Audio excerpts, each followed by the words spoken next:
আসসালামু আলাইকুম বন্ধুরা, আমরা অনেকভাবেই কুমিল্লার সৌন্দর্য দেখিয়ে থাকি আপনাদেরকে। তবে এইভাবে এত কাছ থেকে কুমিল্লা এবং ভারতের বর্ডার আমাদের দেখা হয় না, কারণ জায়গাটা খুবই সেন্সিটিভ। যেহেতু জায়গাটা বাংলাদেশ এবং ভারতের বর্ডার, তাই এখানে লোকজনের সমাগমও খুব কম থাকে।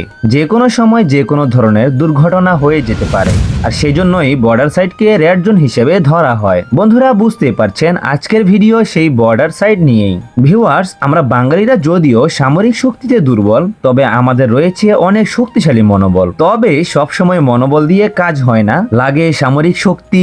আর সেই শক্তিও যদি না থাকে, কমপক্ষে প্রয়োজন আমাদের দেশের যে বর্ডার রয়েছে সেগুলোকে যথাযথভাবে নিরাপত্তা দেয়া। বন্ধুরা, নিরাপত্তা দেওয়ার জন্য সবচেয়ে জরুরি হলো সীমান্ত রাস্তা নির্মাণ করা, যে ব্যাপারে আমরা অনেক অসচেতন। আর সেই দাবিকে অনলাইন প্ল্যাটফর্মে জোরদার করার জন্যই আমার আজকের এই ভিডিওটি।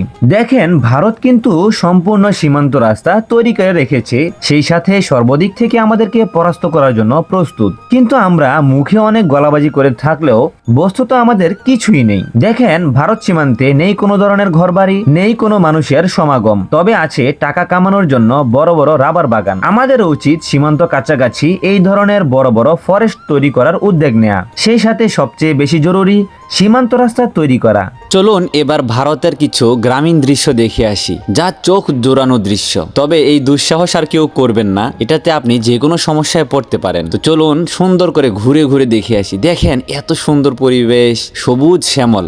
মনে হচ্ছে যে সামনে যে বিল্ডিংটা দেখা যাচ্ছে এটা সম্ভবত কোনো একটি স্কুল হবে। খুবই সুন্দর লাগছিল, এই বাংলাদেশের স্কুলের মতোই। পাশে ছোট ছোট গ্রামীণ ঘরগুলো, তবে বেশিরভাগ ঘরগুলোই দেখা যাচ্ছে তাদের পাকা করা। ইনশাআল্লাহ নিয়ত আছে কোনোদিন সফল হতে পারলে ড্রোনে নয়, সরাসরি ইন্ডিয়াটাও ঘুরে আসবে। বন্ধুরা, আজকের ভিডিওতে আমি সীমান্ত রাস্তা তৈরি করার দাবি জানিয়ে বিদায় নিচ্ছি এই ভিডিও থেকে।